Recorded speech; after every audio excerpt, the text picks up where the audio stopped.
यार कुछ लोग ऐसे होते हैं जिनकी फैमिली उन्हें सपोर्ट नहीं करती, लेकिन उनके फ्रेंड्स उन्हें पूरा सपोर्ट करते हैं। कुछ ऐसे भी होते हैं जिनके फ्रेंड्स उतने सपोर्टिव नहीं होते, लेकिन फैमिली कदम कदम पे उनके साथ होती है। पर कुछ ऐसे इंसान भी होते हैं जिनको ना तो उनकी फैमिली सपोर्ट करती है और ना उनके फ्रेंड्स। ऐसी लाइफ हम में से कईयों के लिए नरक बन जाती है। लेकिन ऐसा दर्द दिल में दबाकर अगर कोई इस वीडियो को देखे ना, तो ये कहानी उनके दिल को थोड़ी शांति और लाइफ में एक मोटिवेशन देगी, इसमें कोई शक नहीं है। ये एक लड़की की कहानी है जो कुछ इन्हीं तरह के हालातों से गुजर रही है। तो चलिए जानते हैं क्या हुआ उसकी लाइफ में। स्वागत है दोस्तों आपका इस मूवी में जिसका नाम है cry me a sad river. Video को आखिर तक जरूर देखिएगा। मूवी की शुरुआत में एक लड़की समुद्र के पास खड़ी दिखती है और उसके पीछे बहुत सारे लोग खड़े होते हैं। वो सभी एक ही धुन में कहते हैं कि तुम्हें मर जाना चाहिए, जल्दी कूद जाओ, दुनिया में रहकर तुम्हें वैसे भी करना क्या है। सुनकर वो लड़की समुद्र की ओर भागती है और पानी में कूद जाती है। वो धीरे धीरे समुद्र में डूबने लगती है और तब वो हमें बताती है कि मेरा नाम रिया है और मेरी लाइफ में जो हुआ वो किसी और की लाइफ में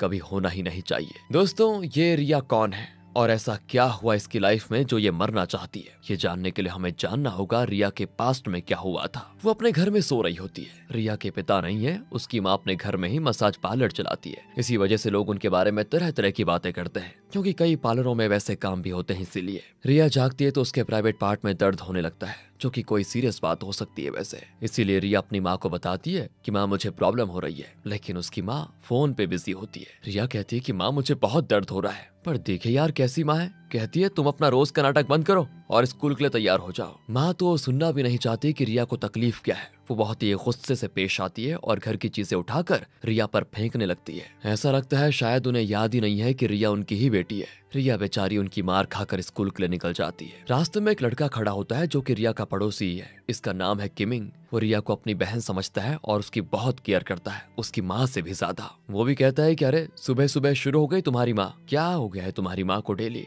और उन्होंने तुम्हें खाना दिया भी कि नहीं। कहकर वो रिया को दूध देता है जो वो अपने लिए लेकर आया था। रिया भी उसे ले लेती है और फिर दोनों अपनी साइकिल्स में स्कूल जाते हैं। रास्ते में रिया देखती है कि उसके एक क्लासमेट को हाई स्कूल का लड़का तंग कर रहा है, लेकिन रिया उसे देखकर अपने रास्ते चली जाती है। क्या कर पाती वो? स्कूल में सभी ने नए यूनिफॉर्म्स पहने होते हैं, लेकिन रिया वही पुराना यूनिफॉर्म में आई होती है, क्योंकि नया यूनिफॉर्म खरीदने के पैसे उसकी माँ के पास है नहीं। और जिस तरह से उसकी माँ का बिहेवियर है, शायद वो देती भी नहीं अगर होते उसके पास। फिर रिया बाथरूम में जाकर अपना प्राइवेट पार्ट चेक करती है तो उसे लगता है कि शायद कोई इन्फेक्शन हुआ है। फिर वो इंटरनेट पर इस बारे में सर्च करती है और सोच लेती है कि घर लौटते वक्त डॉक्टर के पास जाऊंगी। और रास्ते में हाई स्कूल के बच्चे रिया की जिस क्लासमेट को तंग कर रहे थे ना, उसका नाम है शाओमी। वो क्लास में वैसे बहुत ही अकड़ कर रहती है और सभी उसे डॉन कहते हैं। उसने हाई स्कूल के स्टूडेंट से जो मार खाई थी उसके बारे में क्लास में कोई नहीं जानता और शाओमी भी किसी को नहीं बताती, वरना उसका वो डॉन वाला इमेज खराब हो जाएगा। और एक और बात बताऊं दोस्तों आपको, शाओमी को किमिंग बहुत ही अच्छा लगता है, लेकिन किमिंग उसकी ओर ध्यान देता ही नहीं और बस हमेशा रिया के साथ ही घूमता रहता है। इस वजह से शाओमी को रिया से चिढ़ भी है। उस दिन स्कूल में एक फंक्शन होता है जब बेस्ट स्टूडेंट्स को अवार्ड दिया जाता है। अब शाओमी तो किमिंग को ही देखती रहती है, लेकिन किमिंग तो उसकी तरफ देखता ही नहीं। इसी बीच एक लड़की किमिंग के पीछे बैठी दूसरी लड़की को उसका मोबाइल देना चाहती है, लेकिन उसका हाथ वहां पर पहुंच नहीं पाता। तो वो किमिंग को देकर कहती है कि प्लीज इसको ग्रेस को दे दो ना। किमिंग भी फोन लेकर ग्रेस को देने के लिए मुड़ता है तो एकदम से हैरान हो जाता है, क्योंकि ग्रेस बहुत ही सुंदर होती है एंड यहाँ किमिंग उसे पसंद करने लगता है। फिर अवार्ड सेरेमनी शुरू होती है। किमिंग को भी बेस्ट स्टूडेंट का अवार्ड और एक गुलदस्ता दिया जाता है। किमिंग के पास ही ग्रेस भी खड़ी होती है। अब होता यह है कि किमिंग का जो गुलदस्ता है ना, उससे गलती से ग्रेस के मुंह में लग जाती है और फूलों में जो पराग होता है ना, उससे ग्रेस को एलर्जी है ना, तो और दिक्कत हो जाती है। किमिंग को भी बुरा लगता है कि यार मेरी वजह से ग्रेस की तबीयत खराब हो गई बताओ, इसीलिए वो खुद ग्रेस को हॉस्पिटल लेकर जाता है। डॉक्टर कहते हैं कि उतनी सीरियस बात तो नहीं है, जल्दी ठीक हो जाएगी। और इसी हॉस्पिटल में दोस्तों अपना चेकअप करवाने के लिए रिया भी आई होती है। रिया को चेक करके डॉक्टर बता देती है कि देखो ये स्टार्टिंग एज है, इसलिए फिक्र करने की जरूरत नहीं है, लेकिन हाँ किसी के साथ इंटीमेट मत होना, वरना ये इन्फेक्शन और सीरियस हो जाएगा। रिया भी कहती है कि नहीं डॉक्टर, मैंने अब तक ऐसा कुछ भी नहीं किया है। डॉक्टर कहती है कि तो ठीक है, शायद किसी और तरीके से ये इन्फेक्शन तुम्हें हो गया होगा, तो फिलहाल एक लेजर ट्रीटमेंट ले लो, लेकिन हाँ वो थोड़ा कॉस्टली ट्रीटमेंट है। पर रिया के पास पैसे तो है ही नहीं और तो और वो ना तो अपनी माँ को बता सकती है कि उसके प्राइवेट पार्ट में इस तरह का इन्फेक्शन हुआ है, क्योंकि वो किसी और को बताएंगी तो सब उसको ताना मारेंगे कि तुम किसी के साथ इंटीमेट हुई होगी, इसलिए तुम्हें ये इन्फेक्शन हुआ है। बेचारी सोच भी नहीं पाती कि अब वो किसके पास जाए, किससे मदद मांगे। वो रोते हुए लिफ्ट में चढ़ जाती। लिफ्ट में एक लड़का होता है जो रिया के स्कूल में ही पढ़ता है। असल में ये ग्रेस का भाई जेंसी है। वो तो समझ नहीं पाता कि ये लड़की रो क्यों रही है। फिर किमिंग ग्रेस को लेकर नीचे आ जाता है और तब जेंसी किमिंग को डांटता है कि तुमने जानबूझकर वो फूल मेरी बहन को सुंघाया ना, और अब देखो उसे एलर्जी हो गया। लेकिन तब ग्रेस कहती है नहीं नहीं, उसने जानबूझकर नहीं किया था, और तुम ज्यादा रौब मत दिखाओ, ठीक है? डॉक्टर ने भी कहा है कि कोई सीरियस बात नहीं है वैसे भी। ये कहने के बाद वो जेंसी को घर लेकर जाती है। अब यहाँ दोस्तों रिया घर जाकर सोच में ही पड़ जाती है कि अब क्या करूं। डॉक्टर ने कोई ऑइंटमेंट दिया होता है, लेकिन इसे लगाकर भी शायद इन्फेक्शन ठीक नहीं होगा। लेजर ट्रीटमेंट करेगी तो पक्का इन्फेक्शन निकल जाएगा, लेकिन लेजर ट्रीटमेंट के पैसे कहाँ से आएंगे? ये सारी बातें वो अपने आप में सोचती है। तो वो अपनी माँ से पूछने का फैसला करती है। डर डर कर अपनी माँ के पास जाती है और अपनी प्रॉब्लम बताने ही वाली होती है कि उसकी माँ उसे टोक कर कह देती है कि मैं जानती हूँ तुम क्या मांगने आई हो, पैसे चाहिए ना तुम्हें? रिया कहती है कि हाँ माँ, लेकिन उसका रीजन तो सुन लो। पर उसकी माँ वो चिल्लाती है कि पैसे पेड़ पे नहीं उगते, जब चाहा तोड़ के निकाल लिए। उसे कमाने के लिए मुझे मेहनत करनी पड़ती है। पर माँ मेरी बात तो सुनो। नहीं, कुछ नहीं सुनूंगी। बेचारी रिया उदास होकर चली जाती है और किचन के काम में लग जाती है। तब किमिंग आता है और पूछता है कि तुम्हारी आंखें लाल क्यों हैं? तुम रोई थी क्या? रिया कहती है कि नहीं, आंखों में मिर्ची लग गई थी इसलिए लाल हो गई। किमिंग उसे वो गुलदस्ता देता है जो उसे स्कूल में दिया गया था। रिया फिर उन फूलों को सूंघती है तो उसे अजीब तरह का चैन महसूस होता है। अगले दिन जेंसी को दिखाते हैं,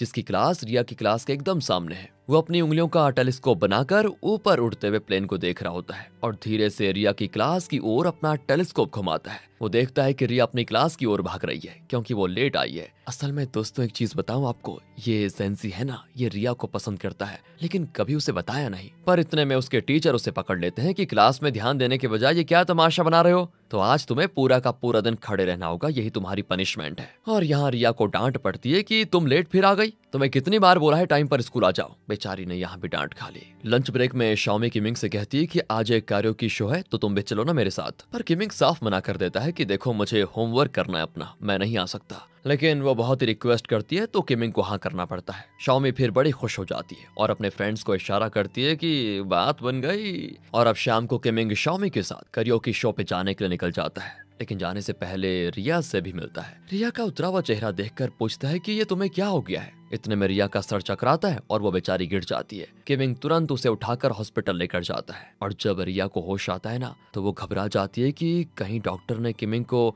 मेरे इन्फेक्शन के बारे में बता तो नहीं दिया। तभी किमिंग भी कह देता है कि अरे डॉक्टर ने कहा कि तुम बहुत ही डिप्रेशन में हो, क्या परेशानी है तुम्हें बताओ, और जो भी परेशानी है मुझसे छुपा क्यों रही हो? रिया भी कहती है कि नहीं कोई प्रॉब्लम नहीं है, वैसे हॉस्पिटल का बिल कितना हुआ, मैं तुम्हें दे दूंगी तुम्हारे पैसे। वो भी कहता है कि देखो पागलों जैसी बात मत करो, तुम बस ठीक हो जाओ, पैसे मैं भर दूंगा। ये कहकर वो रिया की देखभाल में लग जाता है और इसी वजह से वो शाओमी की कैरियोकी पार्टी में नहीं जा पाएगा। अब किमिंग शाओमी को कॉल करके बता देता है कि रिया अचानक बेहोश हो गई थी, उसे मैं हॉस्पिटल लेकर आया हूँ, इसलिए मैं पार्टी में नहीं आ पाऊंगा, I am so sorry. Xiaomi भी कहती कोई बात नहीं, तुम उसका ख्याल रखो। ये कहकर वो कॉल काट देती है, लेकिन अब उसका सारा गुस्सा रिया पर जाता है क्योंकि आज शाओमी को किमिंग के साथ वक्त बिताने का बहुत ही अच्छा मौका मिला था, लेकिन रिया की वजह से सब चौपट हो गया। यहाँ किमिंग जानता है कि रिया के घर में उसकी ट्रीटमेंट के भी पैसे नहीं होंगे, इसीलिए वो अपने पापा के पर्स से कुछ पैसे लेकर रिया को दे देता है। पूछती है वो कि ये पैसे कहाँ से आए, तो वो सच बता देता है और कहता है कि ये तुम्हारी दवाइयाँ खरीदने के लिए काम आएंगे। पर रिया पैसे लेने से इनकार कर देती है और कहती है कि मैंने तुमसे पैसे नहीं मांगे थे,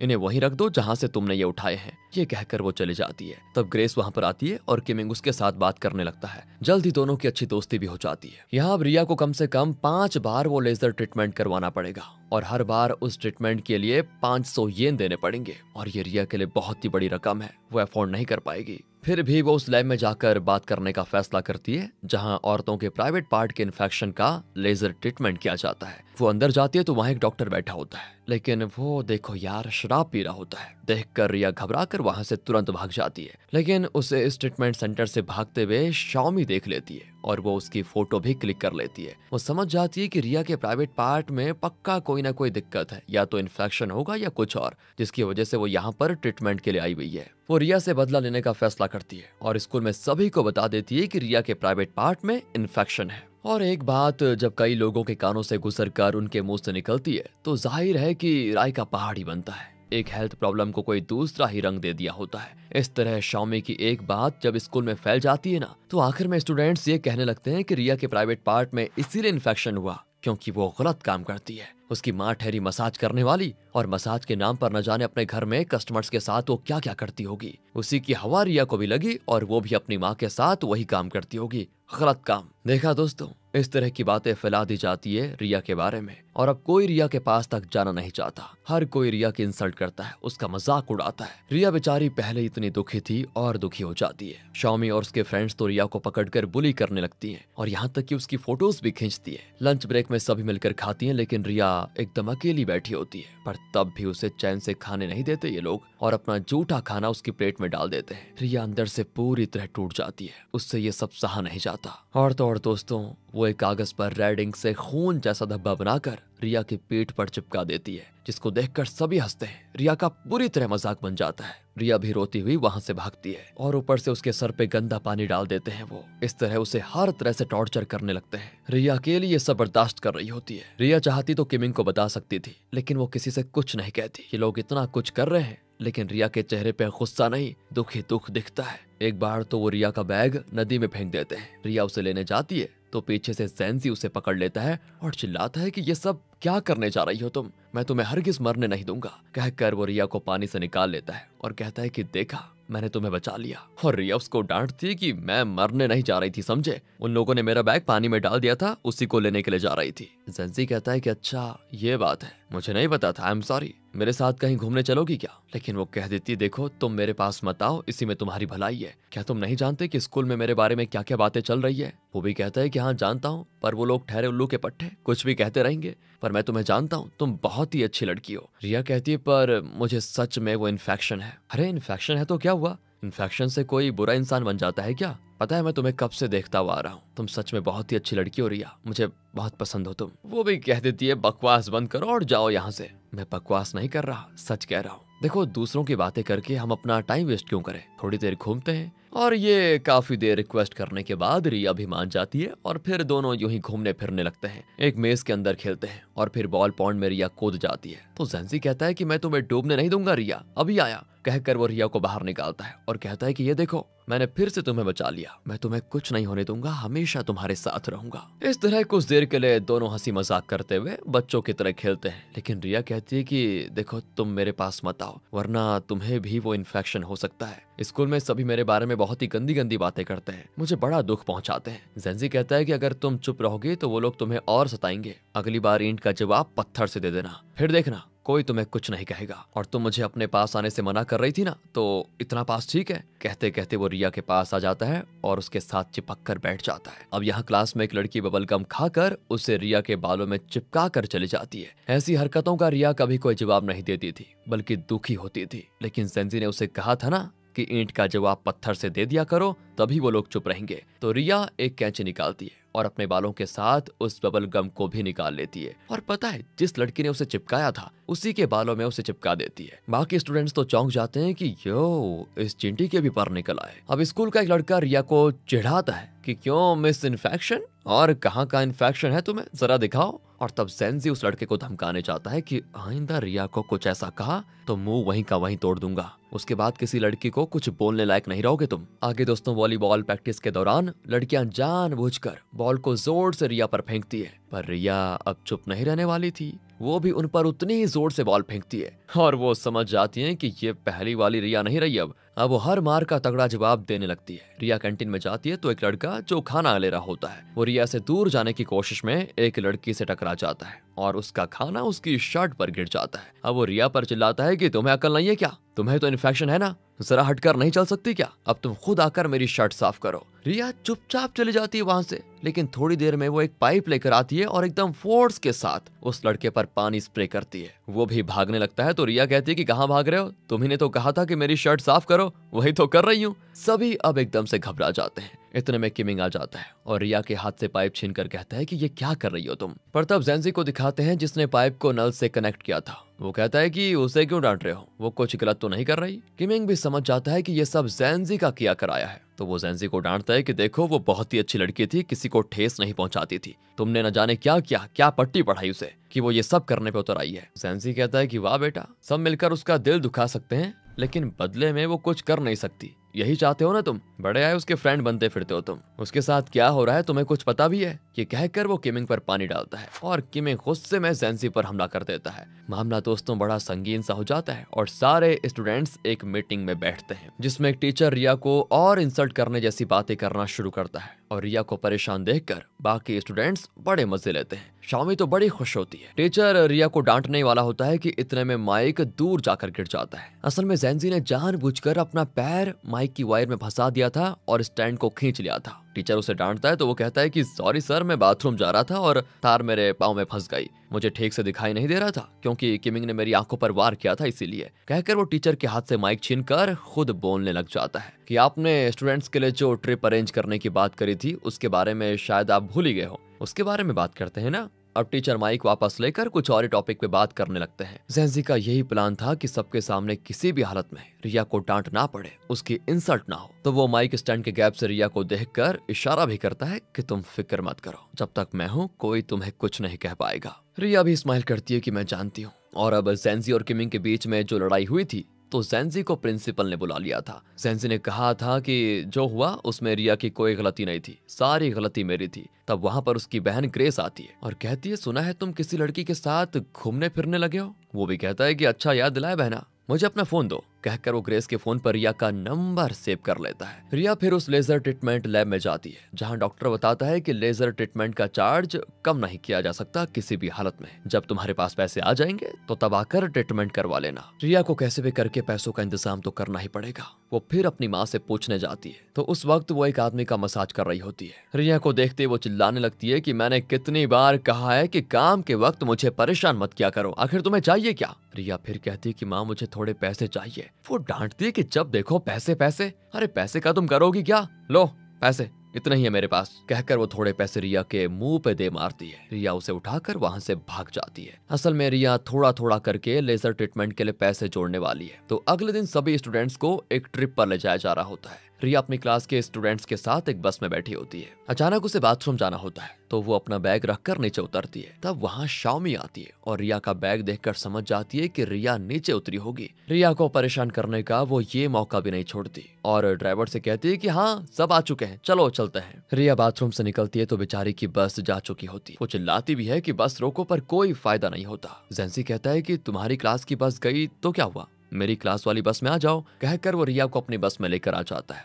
इस तरह दोनों उस ट्रिप में साथ ही घूमते हैं। वो रिया का फोन नंबर लेकर उसमें अपनी बहन ग्रेस का नंबर सेव कर लेता है और कहता है कि यार मेरे घर वाले बड़े शक्की हैं और वो हमेशा मुझ पर शक करते रहते हैं, इसलिए अगर तुम मुझे कॉल करोगी तो प्रॉब्लम होगी, इसलिए मैंने अपनी बहन ग्रेस का नंबर सेव किया है, तो तुम उसकी नंबर पे कॉल करोगी तो वो मुझे अपना फोन दे देगी। वो देखो वो है मेरी बहन ग्रेस। वहाँ ग्रेस और किमिंग साथ में घूम रहे होते हैं। किमिंग ने ग्रेस को अपना स्वेटर पहनाया होता है। ये देखकर जैनसी कहता है कि अच्छा तो ऐसे किया जाता है प्यार, लो रिया तुम मेरा जैकेट पहन लो। कहकर वो जबरदस्ती रिया को अपना जैकेट पहनाता है, लेकिन वो डांटती है कि पागल मत बनो, मैं सांस नहीं ले पा रही हूँ, निकालो इसको। बड़े आए रोमियो के चेले। तभी वहाँ पर किमिंग और ग्रेस आते हैं। किमिंग रिया से कहता है कि तुम अपनी क्लास को छोड़कर इनके साथ क्या कर रही हो, वापस अपने क्लासमेट्स के पास जाओ ना। पर रिया चुप खड़ी रहती है। तो जैनसी कहता है कि देखा उसकी खामोशी बता रही है कि वो मेरे साथ रहना चाहती है, वो कहीं नहीं जाएगी। किमिंग भी कहता है कि बहस मत करो, रिया मेरी बहन जैसी है। जैनसी कहता है कि हाँ तो तुम कौन से दूध के धुले हो, तुम मेरी बहन के साथ घूम सकते हो तो क्या मैं तुम्हारी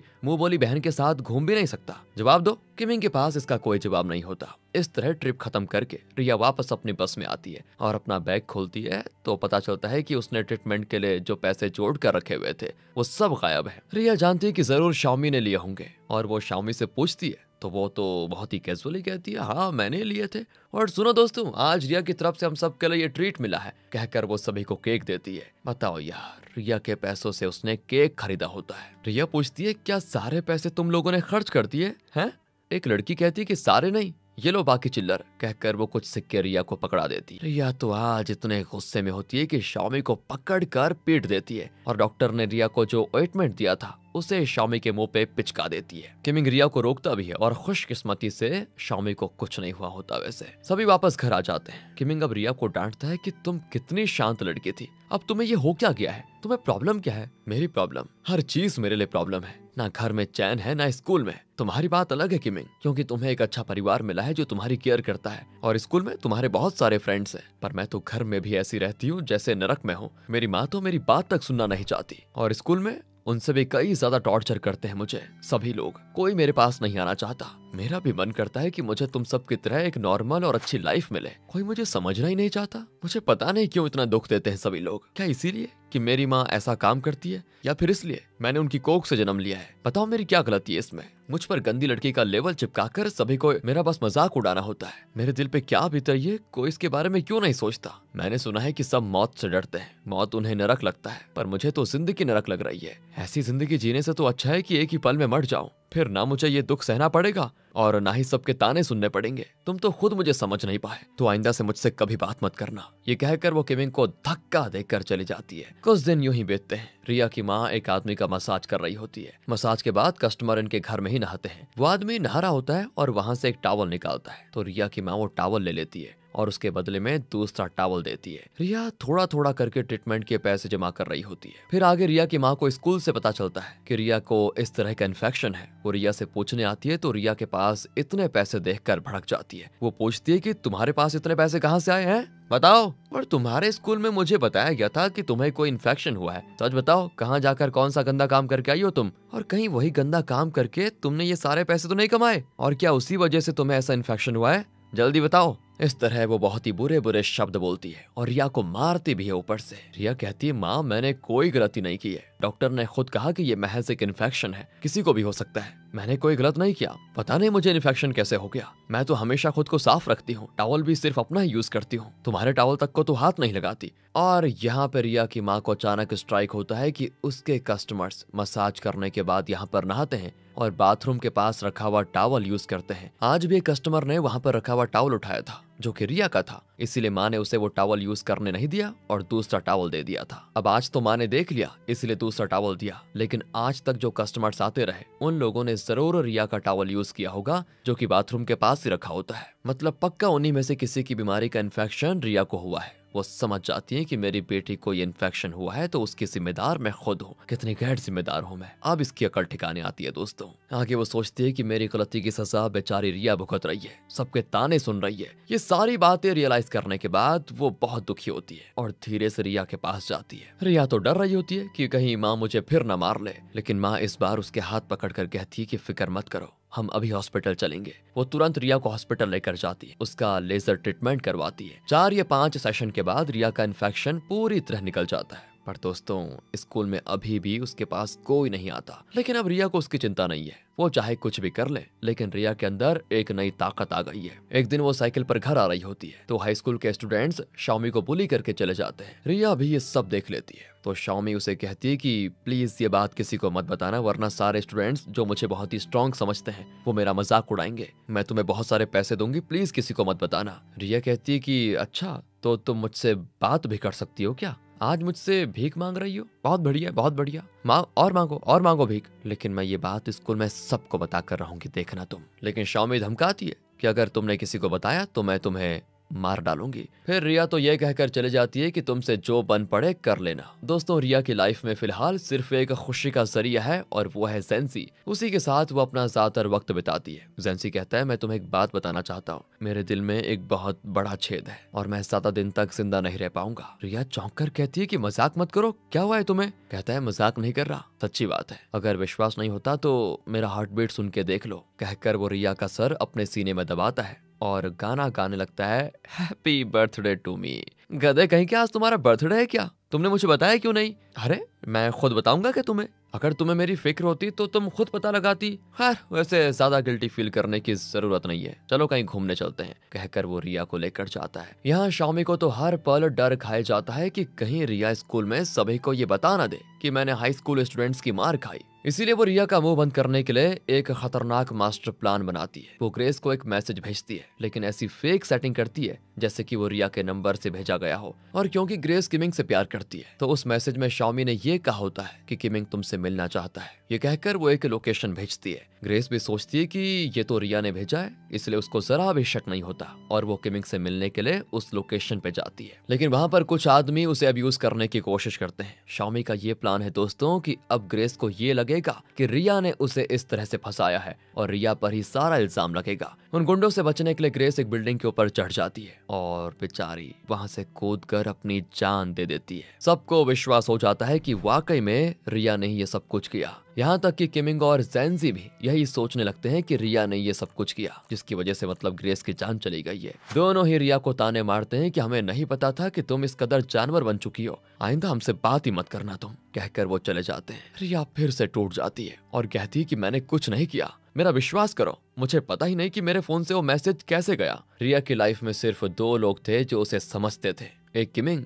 जिसे वो अपना दोस्त मानती थी और दूसरा ज़ेंजी जो उससे प्यार करता था। जब उन दोनों को ही मुझ पर यकीन नहीं रहा तो अब मेरी लाइफ का कोई मतलब ही नहीं है, मुझे मर जाना चाहिए। ये सोचकर रिया समुद्र के पास जाती है। पीछे बहुत सारे स्टूडेंट्स खड़े होते हैं और हर कोई उसे पानी में कूदकर जान देने के लिए कहता है। कहते हैं कि कल हमें तुम्हारा मरा हुआ मुंह देखना है, मर जाओ तुम। रिया के पूरे शरीर में अजीब सी फीलिंग्स होती है, वो कांपने लगती है। जब ज़ेंसी को पता चलता है कि रिया अपनी जान देने जा रही है तो उससे रहा नहीं जाता और वो रिया को बचाने के लिए भागता है। सभी चिल्ला रहे होते हैं कि तुम्हें मर जाना चाहिए, तुम खूनी हो। रिया मुड़कर कहती है मैं खूनी नहीं हूँ, लेकिन एक बात ध्यान में रखना कि आज तुम सभी खूनी हो। तुम लोगों ने रोज मुझे इतनी तकलीफ दी है, मेरा दिल दुखाया है और तुम लोगों के हाथों में रोज मर रही थी और आज भी तुम लोगों की वजह से ही मैं मरने जा रही हूँ। मेरे खाने में तुम लोगों ने अपना जूठा खाना डाला, मेरे मुंह पे कपड़ा बांधकर मुझे पीटा, मुझ पर गंदा पानी डाला और तो और महज एक इन्फेक्शन के नाम पे मुझे एकदम अकेला कर दिया। मैं तो रोज थोड़ा थोड़ा करके मर रही थी। सिर्फ दो लोगों ने मुझे एक इंसान की तरह ट्रीट किया, मुझसे प्यार की बातें की, लेकिन आज वो दोनों भी मुझे गलत समझ रहे हैं। मैं जानती हूँ कि तुम में से ही किसी ने ग्रेस की जान ली है और इल्जाम मुझ पर लगाया। तुम जैसों के साथ रोज रोज मरकर जीने से तो अच्छा है कि आज मैं सच में मर जाऊं। तुम सब कातिल हो, सबके सब कातिल हो, कहकर वो पानी में कूदने के लिए भागती है। ज़ेंसी उसे बचाने के लिए उसके पीछे भागता है, लेकिन दोस्तों तब तक रिया पानी में कूद चुकी होती है और यही सीन मूवी की शुरुआत में दिखाया गया था। ज़ेंसी भी पानी में कूद जाता है और रिया को बाहर लेकर आता है। वो रिया को बचाने की बहुत कोशिश करता है, लेकिन रिया का शरीर जरा भी नहीं हिलता। ज़ेंसी बहुत रोता है। रिया मर चुकी थी दोस्तों। ये खबर इंटरनेशनल मीडिया में कवर की जाती है। इसके बाद बुलिंग और रैगिंग को रोकने के लिए हर स्कूल में रूल्स बनाए जाते हैं ताकि ऐसी घटना दोबारा ना हो और किसी भी स्टूडेंट के साथ वो ना हो जो रिया के साथ हुआ। पुलिस इन्वेस्टिगेशन में पता चल जाता है कि रिया के सर पे जो इल्जाम लगाया गया था वो असल में शाओमी ने किया था। उसे अरेस्ट करके जुवेनाइल होम में भेज दिया जाता है। किमिंग और उसका परिवार शहर छोड़कर जा रहे होते हैं। जब भी किमिंग घर से निकलता था तो रिया अपनी खिड़की के पास खड़ी उसे देखती थी,